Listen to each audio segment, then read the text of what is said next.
Hey, what's up, my friends? I hope that you're doing well. I just wanted to first come off and say it's been a while since I got to do a solo episode. I want to say thank you for all the incredible support that you've been giving and listening to the amazing compilations that the team is putting together and all these awesome guests who have been on the show.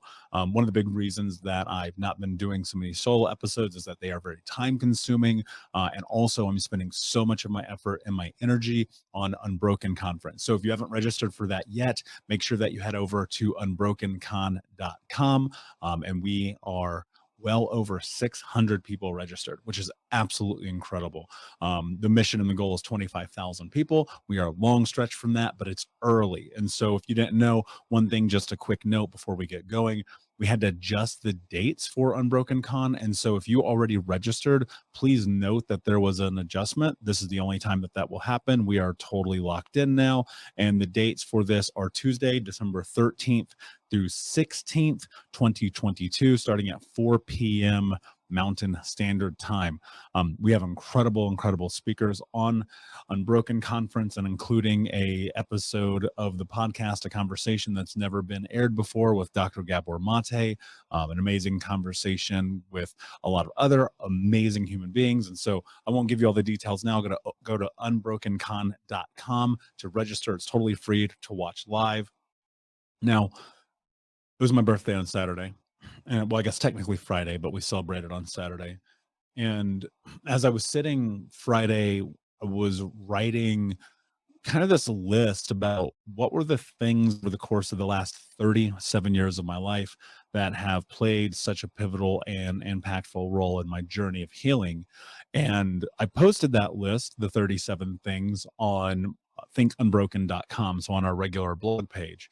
I'm not going to go through all those with you today because honestly, it would be a 4-hour conversation. And so what I wanted to do, though, and what we're going to do over the coming weeks, is I'm going to drop in and go through these really effectively one by one with you guys, because I thought about this for quite a while. And the thing that felt most true was as I started adding each one of these elements to my life, these different mindset shifts, these understandings, these ideations about reality, about education, I started to watch my life change. And I'll tell you this, I believe this to be true. Going through this journey of personal growth, healing trauma, all of these things, it's not rocket science. And so many people make it far more difficult than it has to be because we get all up in our head about everything, which, like, yo, shit, I get it. But also, I have to remind you, like, it's one step at a time, one day at a time. And if you just take action, if you learn something today and you start executing against it today, then the thing that will start to happen is that your life will start to change. Most people are incredibly studious and they do not go through the execution side of this process. You have to take action. That's the only way this works. And so I put together this list of these 37 things. We're going to go through them as we go throughout the progression of the show. I may or may not tell you if it's on the list. If you want to see the whole list, just go over to thinkunbroken.com and you can read the blog. Now, that said, number one, I'm going to read this verbatim, and some of these as we go, I will read verbatim, and some I'll just kind of like ad lib as I do. But I want to read this one verbatim because it's important. And I thought, are these in a particular order? No, not necessarily. They're kind of more bunched together, but this one felt to be the most true, even to this day. Looking at my life, looking how different it is. And again, this is just things that I have done. And so if you are willing to do some of these things as well, you may find that your life is going to be different. Hey, what's up, Unbroken Nation? We'll be right back to today's episode, but I want to take a moment and invite you to Think Unbroken Conference.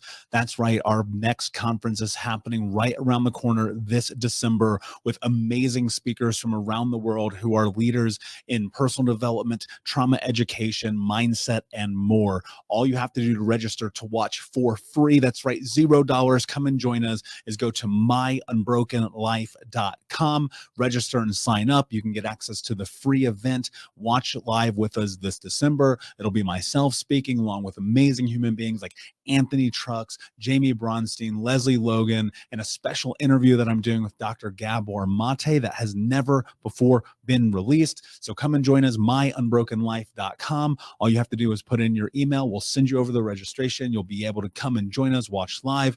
And then if you want access to the recordings or more information there for you to keep them forever. But in the meantime, go sign up. Block it off on your calendar. This is going to be a transformational experience that you do not want to miss. Head over to myunbrokenlife.com to register for free. Until next time, be unbroken. Now, these are my firsthand experiences that I've kind of put into an amalgamation to hopefully give you some shifts or tools or understandings. Now, that said, as you go through this, you have to remember, you and I, we are not the same person. We've lived very different lives. We talk to each other, talk to ourselves differently. We operate in the world differently. We show up differently. We're just not the same. And that's okay, because not everything fits. I mean, there's mentors that I've had over the course of my life and my career where it's like, you know, at some point we fit and some points that we don't. And so this isn't meant to be in any way one of those things where you're like, oh, I can't do all those things, so I can't get in alignment with this guy. It's about, can you take bits and pieces of all of this and see what fits and then put aside what doesn't? Because even for myself through this journey, some things just have not fit. So number one, and this is me writing this, I had to stop being a victim, even though it was totally justifiable. If you play the victim, then your life will reflect that. Bad things happen to good people. That is just truth. If you don't decide to change the way you think about yourself, then nothing will change.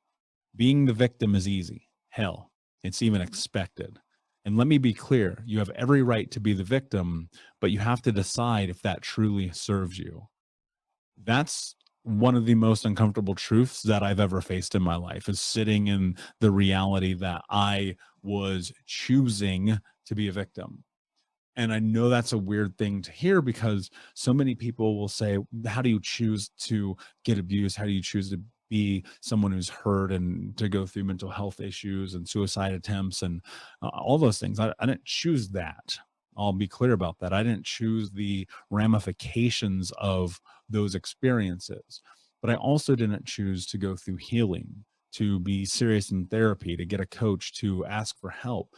And for me, playing a victim was masterful in a sense, because I had watched my mother be a victim, and I'd watch her leverage that card in all aspects of our life. I watched my grandmother do that. I watched my uncle do it. I watched my stepfather do it. I watched my community do it. And so many people would sit around and blame everybody. And that in turn became my narrative. I blamed everybody but myself. I blamed the church. I blamed the school, my parents, community, the education. I blamed the government. And ultimately what it came down to is realizing a really important truth. You're just not culpable. And I've said this so many times, but I always have to come back to it because I don't think people really hold on to it. Like, you are not culpable for the bad things that happen to you. You're just not. But everything that you do in this moment and every moment forward is about deciding whether or not you want to move towards being the person that you know you're capable of being, or if you want to continue to be what everyone else told you you would be. Because when I was in that victim mentality, and again, I've talked about this stuff ad nauseum, but I want to go back through it because I think it's really important and it matters. One, to show you I get it. I've fucked up a lot in my life. And two, to show you that on the other side, your life can be vastly different. I was 350 pounds.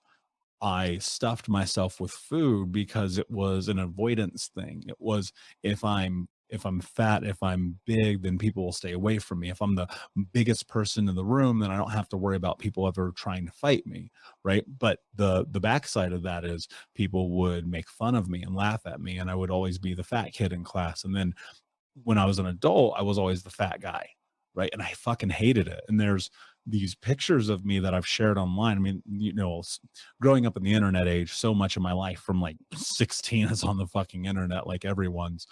And so, you have 21 plus years of documentation of this party lifestyle, of the drugs, of the cigarettes, of the alcohol, of the hookups, of, the food. And so being in that mode, being this victim, I was like, well, fuck it. I'm already fat. So I'm just going to keep eating. And then when it came to the drinking and the smoking and the drugs, it was like, well, fuck it. I might as well. It doesn't matter. Why take care of myself? When it came to relationships, I was always measuring myself by the number of people that I could sleep with, as opposed to the really more important aspect of what I believe is humanity and what I have come to know to be true is, can you have bonded, connected, intimate relationships? And earlier, when I'm in my teens and 20s, it wasn't hookup culture. Like, I think that's one of those things that gets perpetrated in the world as this bad thing. And again, you figure out your own life, but my point is, for me, it was very experiential. Like, I was like trying to figure out who I was physically, spiritually, sexually. And so it was like, I'm just going to go hook up with a bunch of people. Now, where it turned into the victim mode, and I'm going to be clear about this, was when I was in these places of putting myself in these possibly dangerous situations to hook up with people while having and being in relationships. And that came because what I thought was connection and community, and call it even friendship or love, was like, okay, if I hook up with these people, that means they care about me. And I came to discover, like, that's completely not true.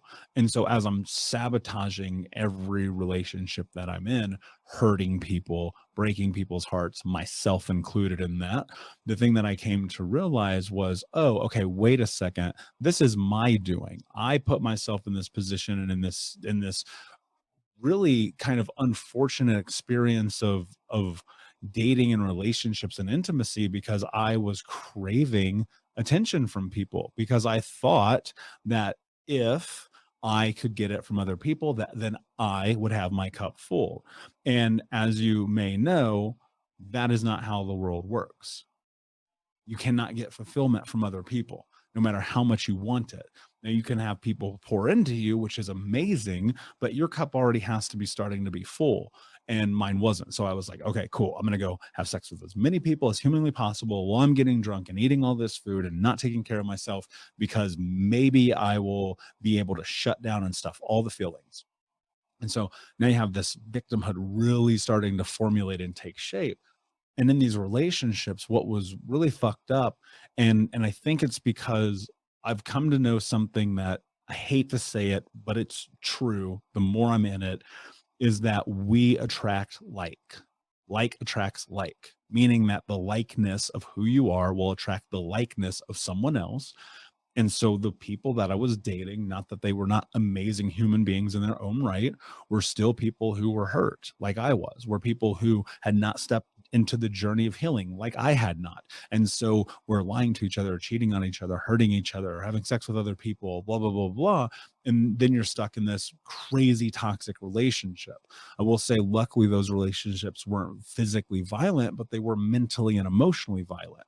And that comes when you take two people who come from broken backgrounds and you try to stick them together, and it's fucking chaos. And so I play the victim and be like, oh yeah, you don't love me. And so I'm going to go over here and do this and do that. And slowly what I would come to discover is, like, you do that because, let me phrase that. I did that because I was seeking comfort and love. But in that seeking of comfort and love, I was pushing away the very comfort and love that I had.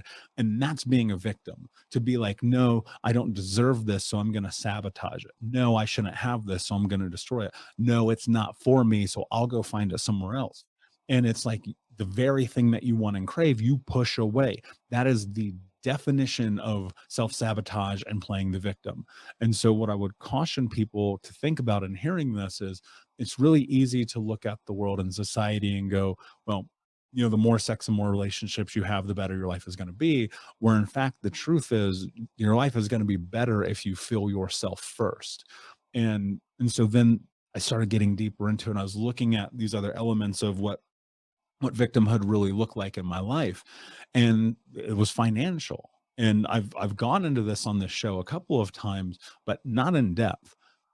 So I landed a job with a Fortune 10 when I was 20 years old. That was easy. Anybody can do that. It just took time and like fucking 200 interviews, right? No joke. I'm not even playing. Like that's what it took me to be able to get that job. What happened though is when I started to get the money, I was not educated. I had not yet learned the importance of making sure that I took care of myself financially. And so every month it was like I was making all this money, but I was still massively in debt. There are so many times in my life that I've been massively in debt, not for the right reasons. And let me be clear about that. For me, the right reasons are about the business, about personal education, about my own growth. Maybe it's doctors or medications or any of the healthy food. I mean, fuck, it's so expensive to eat in this country anymore. It's like a salad's $400.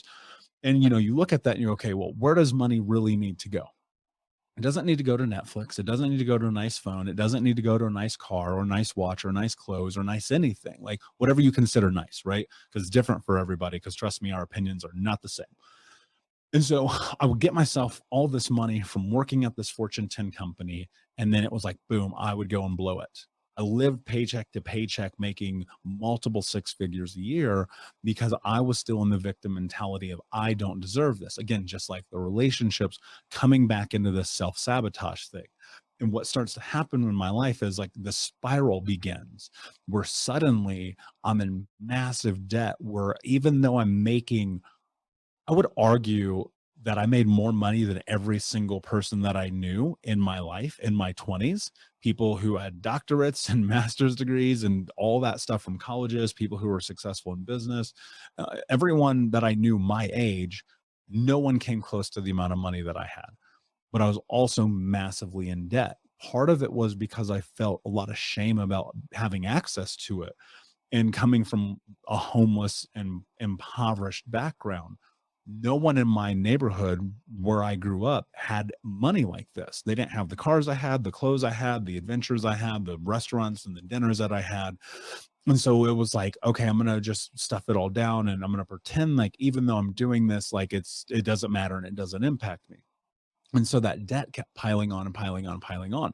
And it wasn't like that keeping up with the Joneses kind of debt, which is dangerous in its own right. And that is where, you want to keep up with people, you want to flaunt, you want to show off, and you're suffering for debt for it. It was in the excess of my life. I was like, fuck, man, I'm going to go and I'm going to spend 2 grand in a bar at one time. I'm going to take all these trips and go to all these concerts, and I'm going to buy all these shoes and all these fancy clothes and have a fucking almost $100,000 car. And it was like, for what? Because I was trying to fill myself up with the external, because I kept thinking to myself, man, if I just keep getting stuff, then maybe one day I'll love myself. And it wasn't uncommon for me to go buy a brand new outfit 3 times a week. Like, it was crazy how big my closet was. Now I look at that and I'm a minimalist. My closet can fit in a suitcase, a small suitcase. I don't have a fancy car. I don't have fancy watches. I don't have fancy shoes. I have a couple of things that I really value, but as a whole, it's like they're pretty simple. Pretty simple guy. Because I realized, like, wait a second, this debt that I'm compiling right now in my life is for the wrong reasons. It's to show off to people. It's to be like, I'm important. It's to be like, hey, look at me, because I feel fucking invisible otherwise. And one of the things that started to transpire in my life is as that debt got worse, and I was living paycheck to paycheck, making 5 figures, a month, high 5 figures a month. I was like, there's something wrong here. There's a disconnect. And then I decided, I made a decision. I wanted to go in and I wanted to try something different. I wanted to see what would happen if I started to invest in myself, even though I was in debt. And I've shared the story about investing with Brendan Burchard before. And so I was playing this victim in this sense that it was like, I don't deserve to have this money. I don't deserve to have success. I don't deserve all these things because it had been so embedded and ingrained in me. And so I'd keep sabotaging and sabotaging and sabotaging and sabotaging. And the more that I did that, the more that became my reality, because what you think becomes what you speak. Hey, Unbroken Nation, we'll be right back to the show, but I wanted to let you know that you can grab a copy of my first book, Think Unbroken, Understanding and Overcoming Childhood Trauma for free. If you go to book.thinkunbroken.com, you can download the PDF ebook version of the book and get everything that I know about the baseline of healing trauma for free, downloaded to your email right now. Just go to book.thinkunbroken.com to download your copy of Think Unbroken, Understanding and Overcoming Childhood Trauma for a PDF for your phone. Again, that is book.thinkunbroken.com. And so as I got deeper into it, and I ended up starting my own business. At first, I was undercharging. I used to be a professional photographer. Many of you know this. I've shared it before. And I was massively undercharging in the marketplace. In fact, so much so that I went from this multiple six figures a year job to start my first business to having to literally borrow money from my girlfriend who lived with me to pay our rent because I was that poor, because I did not yet have the ability to charge what I believed that I was worth in the market. And one of the things that I think is really powerful about stepping into entrepreneurship is you really have to face your demons. Like, I will tell you this, if you want to find out who you are, go start a fucking business because you're going to find out real fast. And that started happening to me. So at first it was slow, right? And then it would slowly get better and better and better. And I built this business and I built this company and I started getting recognition for it, getting in magazines and publications and blogs and blah, blah, blah, blah, blah. And so I started pulling myself out of debt. And it took me a long time because being 50 grand in debt when you go from making six figures to now making six fucking dollars, that took some effort to get through. And I realized in the growth of it all, I had this really interesting intersection in personal development with guys like Gary Vaynerchuk very early on in my journey. And kept noticing this weird commonality that they had, where it was like they all seemed to believe in themselves somehow, and they didn't apologize for who they were. And I used to always be the apology guy. I used to always be so terrified that you wouldn't like me. And so I would shut down whatever capacity I had of self. Now we know, because of so many of the conversations we've had on this show and my own experience, I know that that's really that trauma response. And so I had to work through that. And as I worked through that, I started charging more money. And as I charged more money, I started to pull myself out of debt. I started getting able to take care of myself. But then there were aspects of my life that still weren't working because I was still in this really volatile relationship with a girlfriend at the time. I was out of debt, but my brothers were pissed off at me all the time. I was still overweight. And so I made a declaration of myself. Now, you guys know about the mirror moment and asking myself, what are you willing to do to have the life that you want to have? That became a catalyst and a cornerstone. But then I talk about that 4 years from 26 to 30. And it was just like, again, one step forward, a million step backwards. What started to happen in that window is I started to build confidence, because the biggest mode of victim that I played was not believing in myself. Like, to not believe in yourself is, and I get it. Let me be clear. And especially if this is the first time you've ever heard me before, you might be like, this guy's talking out of his ass. At 27 years old, I had no confidence. I did not believe in myself in any capacity. And so I said to myself, okay, the thing that I need to do is start to build skills around difficult aspects of my life so that I can start to trust myself. And I didn't have those exact words then, but it felt like if I can just like do this, tiptoe through it every single day, that it'll start to grow and build and I'll start to figure out who the fuck I am. And that's exactly what I did. And what happened was it started with fitness, because I realized and I knew that the one thing that had always brought me joy when I was younger was to play sports. And I was in pretty good shape in high school. I was captain of the wrestling team. I was on the football team, the baseball team, even though I sucked. And so, it was like, I'm going to go and get back in shape. And getting in shape was such a nightmare. It started with yoga, and then it moved to hot yoga, then weightlifting, and then bike riding, and the whole nine. Next thing you know, I lost like 120 something pounds, and then eventually 130, 140, and almost 150, where I went from like 350 down to 220. And then because it was fucking overkill, I eventually got back to where I am about now, about 220. And so the thing that happened in that process is I realized that playing the victim around my body was looking at this thing, and I'm going to lose some people, and I get it. And you can cancel me. I don't care. I'm going to say it. I was allowing this idea of body positivity to be the crutch for being okay with being overweight. I was allowing this idea that it's in my family that we're all fat, that I allowed myself to be fat. I allowed this idea that because I'm not educated in nutrition, that I'm going to allow myself to be fat. So I'm playing the victim by letting everybody else convince me what I believe is true. Now, what came to transpire in this is I recognized that I could, in fact, be in great physical shape because I had, in fact, been in great physical shape before. So I had some evidence to prove it possible, but I also had seen some major, major transformations. There's this guy named Arthur. You got to look up this video on YouTube. It's called type in DDP Yoga Arthur.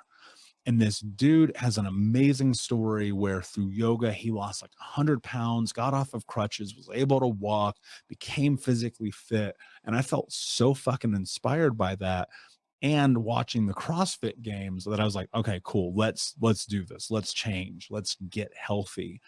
Because I realized being unhealthy, putting bad food in my body, not taking care of my sleep, drinking all the time, fast food 20 times a week, probably more, was a victim. That was me playing the victim. My stepdad used to call me fat. My mom called me fat. And so guess what? I was fat. I was living in exactly what they told me I would be. And so as it goes, I started getting healthy, but the education had to come into play because again, I didn't really know how to eat and I didn't really know how to work out. And so I became a certified nutritionist and personal trainer because that was the thing about pulling myself out. All of this is to say this: you have to take inventory of your life. You have to look at where you actually are.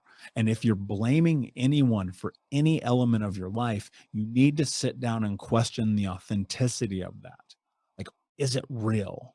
Because a lot of people are willing to blame those around them without asking the question of, is it really their fault or did I put myself here? And if you're anything like me, chances are you put yourself here. And that's a really hard truth to sit in.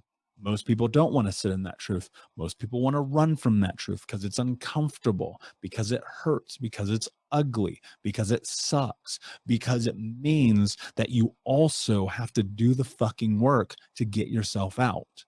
And most people don't want to do the work because it's hard and it's grimy and it takes longer than you had ever imagined. It costs more money than you could ever believe. And every single time you start, you're like, am I doing this right? What the fuck's going on? And it feels lonely and ostracizing, but it's not. And in fact, the thing that happens when you start to choose yourself, everything in your life gets better. Everything in your life gets different. Everything in your life starts to take shape into this truth of a reality that you want, a narrative that you want. And I cannot tell you how empowering it is, but you have to recognize and ask yourself the question, am I playing the victim? I'm uneducated. Okay, cool. Well, what am I going to do about it? I'm overweight. Okay, cool. What am I going to do about it? I'm in debt. Okay, cool. What am I going to do about it? You have, I just started looking at my life and saying, what do I have to do? Like, what do I really have to do? Because I don't want this. I don't want the shitty relationships. I don't want the poor body. I don't want the ill health. I don't want the fucking crippling debt, which you guys all know exists. Like, I was like, I don't want those things. And so many people focused on the things that they don't want that they forget that it's possible to have what they do want. And so I started to change my narrative and I started focusing on only the things that I did want. I said, okay, what do I want in order to have the life that I want to have? What do I want it to look like? Okay, I want physical health. I want great relationships, great friendships. I want to fix the relationship with my brothers. I want to be out of debt. I want to stop smoking and stop drinking. I want to leave Indiana. I want to go and travel the world. I want to actually write the books that I said I was going to write. I want to have the podcast. I want to do all these things. And so what happened is I started to narrow down the what I could do. I mean, even this summer, my friend Kayla did this thing called 75 Hard. And it's like she's a working mother who's building a business. And I was like making all these excuses why I couldn't do it. And then my friend Keith did it. And I was like, wait a second, hold on. And what happened is I started to get confirmation bias because I was being a victim. I can't do 75 hard. It doesn't matter. Like, why would I do it? I'm already in good shape, blah, blah, blah, blah, blah. And then I thought to myself, actually, what I need to do is do that shit because if they can do it, I can. And that's just kind of the thing that I've started to leverage in my life that has actually brought me to where I am. And so when I think about this thing that I wrote to start this off, it was like I was justifying being the victim. We all have the right to play that role. You're allowed to do that. Please, by all means. But you have to understand that if you don't start to change, and even though change is hard, and even though transformation is hard, and even though it fucking sucks to do this, if you do not make a decision to start moving forward in your life, nothing in your life is going to be different. And I would hope that when I go and look at my life and call it 5 years, 10 years, 25 years from now, 30 years from now, 40 years from now, like it's fucking crazy how long we're probably going to live, especially with modern technology and medicine. And I just think to myself, am I doing everything every day within my power to move towards the life that I want to have? I played the victim forever, and so success often eluded me. I thought success was hooking up. I thought success was money. I thought success was all those things. And I'm going to tell you the secret. If you made it this far, which thank you, I appreciate it. I know I'm like on a fucking tangent today, but I really wanted to dive into this narrative of my story so you could recognize and have the bias, the confirmation bias, a possibility like I just did with Kayla and Keith doing 75 hard, is that when you get a lot of clarity about what you want and you move towards it, you can have it. And if you want success, and this is my definition, this is my definition of success. If you want success, you have to ask yourself this question. Did I do the things that I said I was going to do today? That's success to me. Did I do the things I said I was going to do today? That doesn't even, that's everything. Everything you promised yourself. That is how you pull yourself out of victim mode. You do the things, you show up, you live life on your terms, and you execute the game plan. All right, my friends, that's number one. 36 more to go. We're going to just release them as we go over the weeks and months to come. If you want to see the whole list, again, go to thinkunbroken.com. It's on the blog page. I'm probably not going to be like, oh, this is number 6 in 2 weeks. Like, I just don't want to do it that way. So pay attention, because if you go and check out that blog, you'll find out which ones I'm talking about. And I'm not even going to put them in order. I'm just going to do whichever one I want. And so check out the blog. Come and join us at thinkunbrokenacademy.com, where you can join the community. Listen to me. If this has brought any value to you, you have a moral obligation to share this with somebody. And the best way to do that is to go on iTunes or Spotify and leave a review for the podcast. Because when we come together, we're able to hit that algorithm and give this access, this information to more people. And so I think about this all the time. I always try to share with my friends who are doing amazing things, many of them who come on this podcast and get exposure to tens of thousands of people around the world. But I need your help too. The community needs your help. If you want to be a part of community, you have to build community. And the only way we're going to build community is by coming together. So please take 36 seconds and leave a review of this podcast. And if you're like, I fucking hate it, it's the worst podcast of all time, great. Leave the review. I want to know so I can make it better. If it's the best podcast you've ever heard in your life, perfect. Let me know, because then we can share that with people. And then you can start to get that thing we were just talking about, confirmation bias. And through that, we can change the world in a positive way instead of this negative way that's always perpetrating our reality. So that said, my friends, thank you so much for being here. It means the world to me. And until next time, be unbroken. I'll see you. We'll be right back to the show, my friend, but I wanted to let you know about our brand new podcast community for Think Unbroken podcast. I know that for so many trauma survivors like myself, for the longest time, I felt alone, like nobody got it, nobody understood, and that I was just going to have to figure this out on my own. But that's not true. And the reason why we created our brand new Think Unbroken Academy podcast community is so that we can bring all the members of the Unbroken Nation together in a place where we can learn, grow, heal, change, and transform our trauma into triumph. I would love to have you come and be a part of the brand new community. Just check out thinkunbrokenacademy.com or click the link in the podcast description. And I cannot wait to see you there, my friend. Again, just head over to thinkunbrokenacademy.com. And until then, be unbroken. Thank you so much for listening to Think Unbroken. Please share this episode with someone who could use it and help us move forward in our mission of ending generational trauma in our lifetime. And if you would, please take 5 seconds to pop on iTunes or Spotify, hit that 5-star, leave a review, and you can also reach out to us on social at Michael Unbroken or at Think Unbroken. And of course, you can check out our YouTube channel at Think Unbroken. Thank you for being a part of Unbroken Nation, my friends, and until next time, be unbroken.